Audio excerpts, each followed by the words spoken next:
Hello students, नमस्कार। जयराम जी की जय श्री कृष्णा। मैं बीरबल कुमावत विष्णु मेस पॉइंट में फिर से आपका स्वागत करता हूं। तो देखिए, हमारा प्रॉफिट लॉस का जो चैप्टर चल रहा था उसमें हम चर्चा कर रहे थे जो एसएससी के लास्ट टाइम पर जो क्वेश्चंस आए हैं उन पर हम चर्चा कर रहे हैं। तो देखो, आज का जो सवाल है वो क्या है, इस पर बात करते हैं। इन सवालों को बार बार आप निकालते रहिए और प्रैक्टिस करते रहिए। चलो आगे के सवाल में क्या है इस पर चर्चा करते हैं। तो देखिए, ध्यान से सुनिए। पहला जो सवाल है, क्या दे रखा है?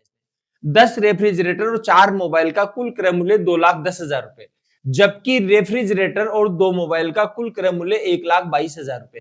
एक रेफ्रिजरेटर और 2 मोबाइल का क्रय मूल्य क्या होगा, ये पूछना चाह रहा है। तो देखिए, क्या करना है आपको, बड़े प्यार से देखना। 10 तो है रेफ्रिजरेटर, रेफ्रिजरेटर कितने हैं? 10, और 4 है मोबाइल, और इसकी टोटल जो कॉस्ट है वो है 2,10,000। बड़े प्यार से देखना, 2,10,000।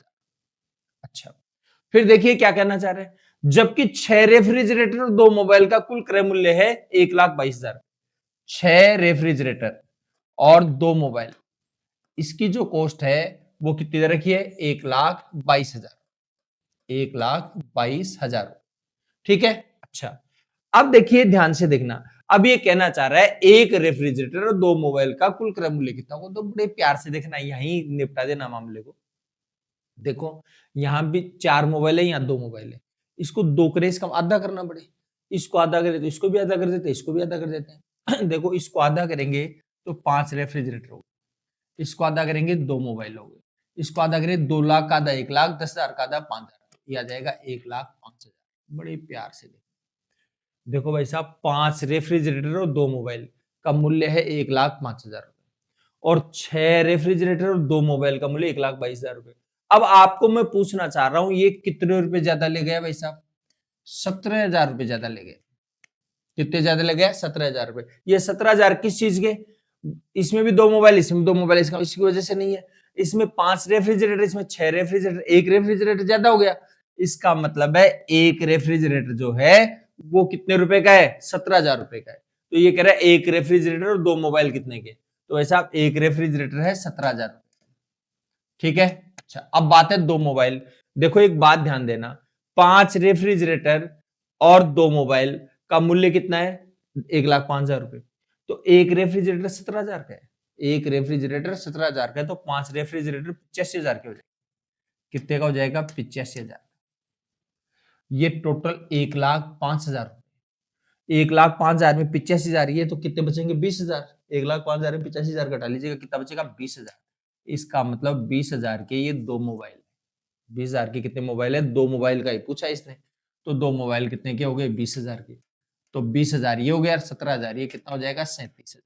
तो ये काम इतना लिखने की जरूरत नहीं थी, ये काम हम डायरेक्ट ही कर सकते थे। और देखो, CHSL टायर सेकंड में ये सवाल पूछा गया था, छोटा सा सवाल है, तो एकदम प्यारा सा सवाल है, इजी सा सवाल है, इसको आप आराम से कर सकते हैं। समझ में आई बात? देखो, यहीं से आपको क्या करना है। आपको पता है 2 मोबाइल है या 6 रेफ्रिजरेटर, यहाँ 10 मोबाइल है, 10 रेफ्रिजरेटर 4 मोबाइल, तो यहीं कर लेते हैं। 10 का आधा 5, 4 का आधा 2 हो जाएगा।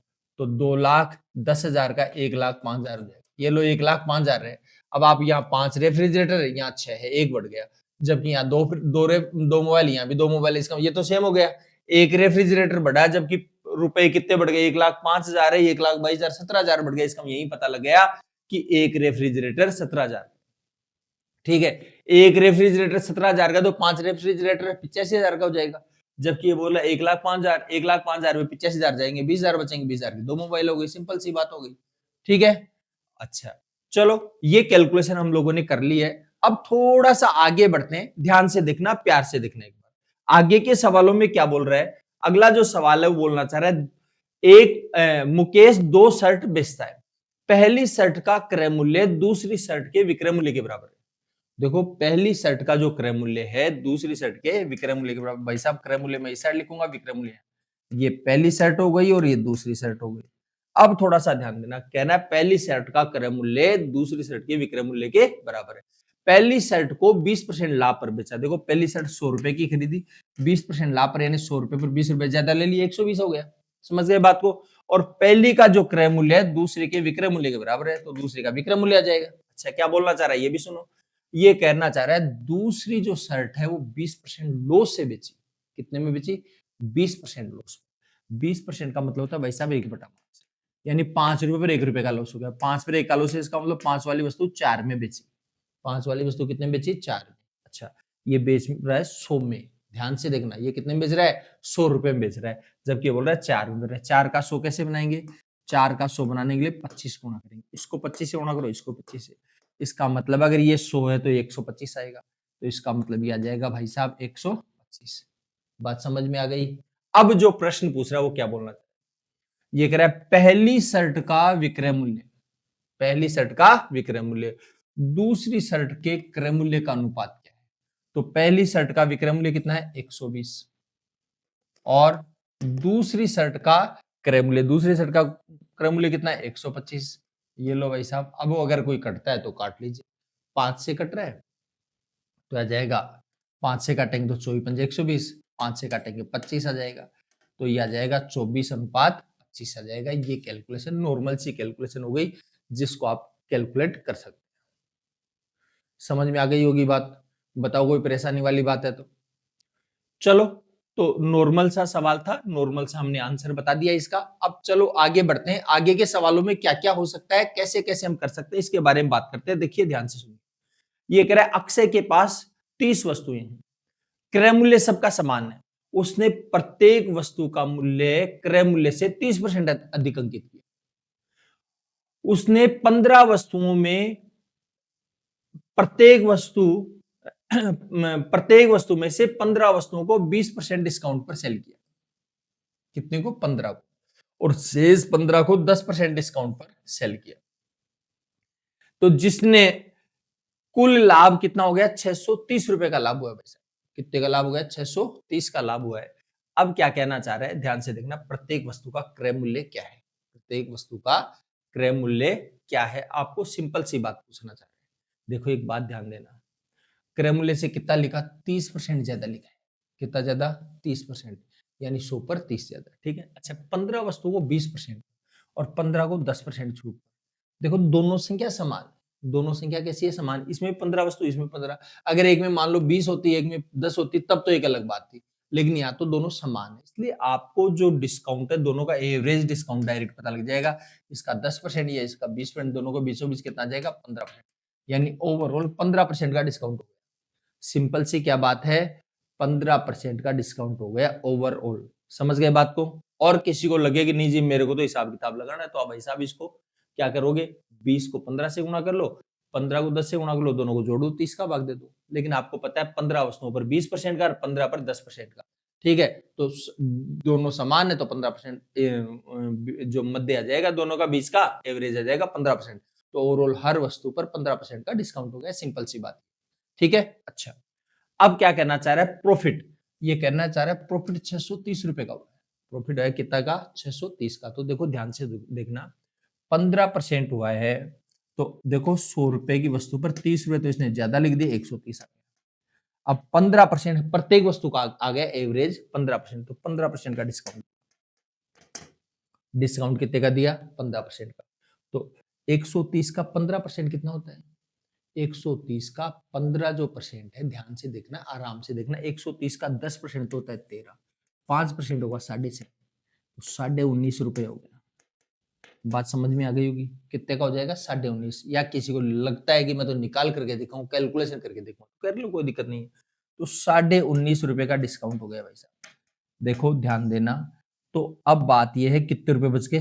110.5 रुपए बच गए। घटा के देख लेना, 100 रुपए वाली वस्तु 110.5 में बिक रही है प्रत्येक वस्तु, तो इसका मतलब 10.5 रुपए का एक वस्तु पर प्रॉफिट है। एक वस्तु पर कितने का प्रॉफिट है? 10.5 रुपए का। और वस्तुएं कितनी है? 30। एक वस्तु पर 10.5 का प्रॉफिट है, तो 30 वस्तुओं पर कितना हो जाएगा? 30 से गुणा कर लेंगे। पहले तो ये जीरो है, इसे तो पॉइंट हट जाएगा, 105 315 रुपए हो गए भाई साहब। प्रॉफिट आ गया 315 का। प्रॉफिट कितने का जाएगा? 315 का। आराम से वीडियो को रोक करके प्यार से सुनो, तसल्ली से स्माइल करते हुए, ठीक है ना? आराम से समझ जाएगी। ये कह रहा है 315 का प्रॉफिट हुआ, जबकि ये क्या बोल रहा है? 630 का प्रॉफिट हुआ। इसका मतलब है 315 को 630 बोलता है। 315 को क्या बोलता है? 630। कितना गुना हो गया भाई साहब? दुगुना हो गया। कितना गुना? 2 गुना। इसका मतलब जो आपने मान रखा उसको दुगुना कर दो। तो इसने क्या पूछा? प्रत्येक वस्तु का क्रममूल्य, प्रत्येक वस्तु का क्रममूल्य कितना मान रखा है हमने? 100। तो भाई साहब प्रत्येक वस्तु 100 है तो इसको भी 2 गुना करेंगे, 2 गुना करें तो कितना हो जाएगा? 200। इसका मतलब प्रत्येक वस्तु का जो मूल्य है वो कितना हो जाएगा? 200। बात समझ में आ गई? कोई परेशानी है किसी प्रकार की? कर लेंगे कैलकुलेशन।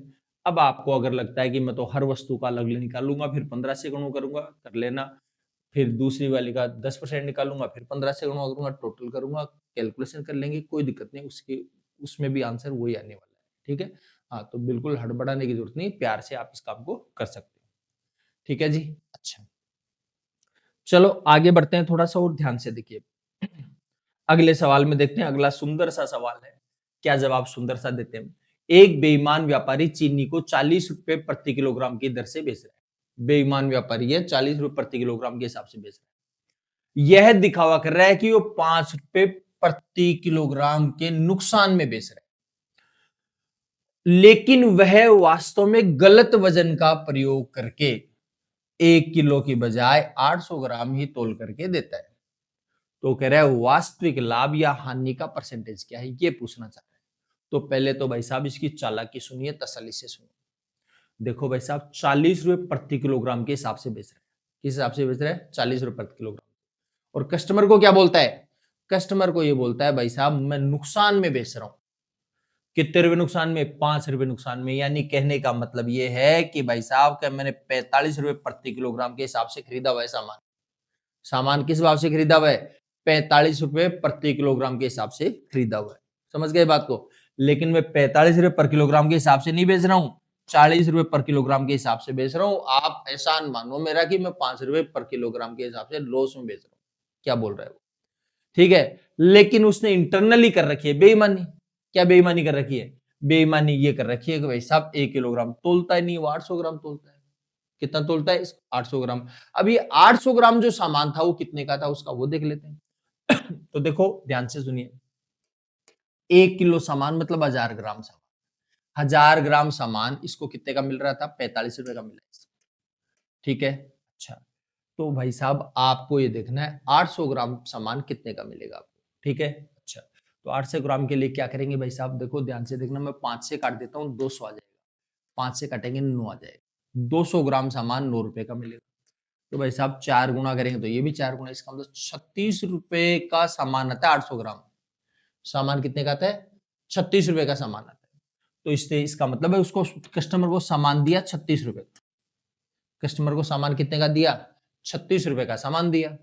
और कितने में दिया? 40 में दिया, क्योंकि खरीदा तो 45 में था, लेकिन कस्टमर को बोल रहा है कि मैं 5 रुपए के लॉस में बेच रहा हूँ। तो इसका 36 रुपए के सामान को 40 में बेच दिया। कितने रुपए का प्रॉफिट हुआ? 4 रुपए का। देखो मैं जो कैलकुलेशन बता रहा हूँ इनके लिए थोड़ा सा आपको कैलकुलेशन पर ध्यान देना पड़ेगा, परसेंटेज वर्बली निकालना पड़ेगा। जितना वर्बली कैलकुलेशन आप कर सकते हो उतना ही इजी काम होता चला जाएगा।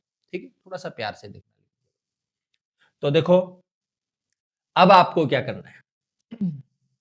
अब आप इस प्रकार से कर सकते हैं कि भाई 36 पर 4 रुपए का प्रॉफिट हुआ, इसका मतलब 36 रुपए पर 4 रुपए का प्रॉफिट हुआ, तो इसका 4 नाम 36, 1/9 जाएगा। और 1/9 का क्या जाएगा? 11 से 1/9% का उसको प्रॉफिट हो जाएगा। 11 से ही 1/9% का उसको प्रॉफिट हो गया। बात समझ आ गई? कोई परेशानी है? दोबारा देख लो, आराम से सुन लो। 40 रुपए का 1 किलो बेचता है और वो कह रहा है कि मैं 5 रुपए के लॉस में बेच रहा हूँ। 5 रुपए के लॉस का मतलब उसने खरीदा 45 रुपए, तब 45 रुपए का खरीद करके कितने बेचा? 40 रुपए। समझ गए बात को? लेकिन उसने इंटरनली बेईमानी करी, 1 किलोग्राम तोल ही नहीं रहा, 800 ग्राम तोल। 800 ग्राम का हमने वैल्यू निकाली तो 36 रुपए आती है। इसका सामान दिया 36 का, रुपए लिए 40, 4 रुपए का प्रॉफिट कमाया। 36 पर 4 रुपए का प्रॉफिट कमाया तो 1/9 जाएगा। 1/9 का हो जाएगा 11 से 1/9%। ठीक है, जिसको पता नहीं लगता वो 100 से गुणा करके चेक कर सकते हैं। समझ गए बात को? आप ऐसे भी कर सकते हो। 800 ग्राम की अगर आपको ऐसे वैल्यू नहीं आती है तो आप ऐसे कर लो। देखो 1000 ग्राम की वैल्यू है, आप मान लीजिए यहां से काटना नहीं चाहते हो तो आप ऐसे कर सकते हो कि 1000 ग्राम 45 रुपए का। अब आपको 800 ग्राम चाहिए तो 800 ग्राम नहीं ज्ञात करके आप 8000 का ग्राम का ज्ञात कर लो, तो 8 से गुणा करें। अब भाई साहब 45 को 8 से गुणा करें, 360 रुपए। तो 8000 ग्राम 360 रुपए का आता है। 8000 ग्राम 360 का आता है, लेकिन 8000 ग्राम नहीं, 800 ग्राम से। इसका एक डिजिट पर पॉइंट लगाएंगे, एक डिजिट पर पॉइंट लेना तो यहाँ भी लगा दोगे तो वही 36 आ जाएगा। आप ऐसे भी इसको सोच सकते हो। अब आप पर डिपेंड करता है कैसे सोचते। देखो ये लिखने की जरूरत नहीं है, केवल सोचने पर लेकर के जाइए, धीरे धीरे आपसे कैलकुलेशन ऑटोमेटिकली होना शुरू हो जाएगी। समझ गए बात को? चलो बताइए, कोई परेशानी वाली बात है तो काम आपका हो जाएगा। थोड़ा प्यार से काम को करना है, ठीक है, तसल्ली से करिएगा, ठीक है। हाँ, तो सवाल को बार बार पढ़िए और सॉल्यूशन करने की कोशिश करिए, इजी वे में सोचिए। देखो आपको बता दूं, आप जो ट्रिक वगैरह रट लेते हो उससे क्या होता है, उससे केवल वो सवाल आपको याद रखना पड़ता है। इसमें आपको केवल सोचना है। मैं आपको बता रहा हूं, सोच हमारी इतनी तेज चलती है कि आप 1 सेकंड के अंदर पता नहीं कहां से कहां पहुंच जाओगे। तो ये कैलकुलेशन भी ऐसी होती है। बस इसमें एक ही रोड़ा है, आपको कैलकुलेशन में आप प्रोसेस लिख करके करते हैं, ठीक है, लिख के करते हैं उतना ही टाइम ज्यादा लग जाता है। बाकी अगर आप थिंकिंग प्रोसेस पर अगर कैलकुलेशन को ले आओ तो ये चाहे कैसे भी हो, कितना भी बेसिक तरीका लगा लो, एकदम आराम से काम हो जाता है, ठीक है। हाँ, तो थोड़ा प्यार से स्माइल करते हुए सवाल को करिए तो आराम से काम होता चला जाएगा। चलो आगे बढ़ते हैं अगले सवाल की तरफ। देखो सुंदर सा सवाल है, इसको देखो क्या बोल रहे हैं। एक महिला ने अपना ईयरफोन 2000 रुपए में बेचा। क्रय मूल्य का संख्यात्मक मान प्रतिशत लाभ के बराबर। क्रय मूल्य का संख्यात्मक मान किसके बराबर है? क्रय मूल्य का संख्यात्मक मान लाभ प्रतिशत के बराबर। यानी अगर मान लो 20% लाभ, इसका मतलब जो आपका ईयरफोन का क्रय मूल्य 20 रुपए, 10% लाभ, इसका मतलब क्रय मूल्य भी 10 रुपए का। अगर 100% लाभ तो क्रय मूल्य 100 रुपए का, 100 रुपए हो जाएगा। 200% लाभ तो 200 रुपए क्रय मूल्य। तो ये पूछना चाह रहा है कि भैया 2000 में बेच दिया, कितने में बेच दिया? 2000 में। तो ये कह रहा है कितने में मैंने खरीदा था, ठीक है, ये पूछना चाह रहा है। तो देखो ऐसे सवाल को ऑप्शन से ज्यादा बढ़िया होता है। जैसे मान लो 500 रुपए का बोला इसने, तो 500 रुपए क्रय मूल्य तो 500% लाभ, 500% लाभ मतलब 5 गुना लाभ। तो भाई साहब 500 रुपए का पर लाभ होगा 2500 का। अब बताओ 500 का सामान 2500 का लाभ 3000 का बिकेगा, जबकि ये तो 2000 का बोल रहा है। इसका ये ऑप्शन तो नहीं हो सकता।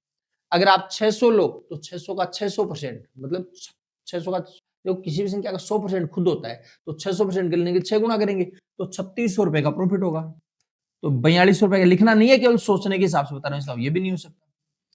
और 200 है तो 200 का 200% 400 हो जाएगा, तो 200 और 400 600 हो जाएगा। 400 का 400% 1600 हो जाएगा, तो हो जाएगा 1600 और 400 2000 रुपए। तो एकदम ऑप्शन से कैलकुलेशन कर लीजिए आप इसको, आराम से काम आपका हो जाएगा। लेकिन प्यार से करना है सवाल, ठीक है, प्यार से करोगे तो आराम से कैलकुलेशन हो जाएगी, बिल्कुल भी कोई परेशानी नहीं आने वाली है। हो जाएगा काम, कोई दिक्कत है किसी प्रकार का? अच्छा, चलो आज के लिए इतना ही, बाकी चर्चा हम अगली क्लास में करेंगे। तब तक आप हंसते रहिए, मुस्कुराते रहिए।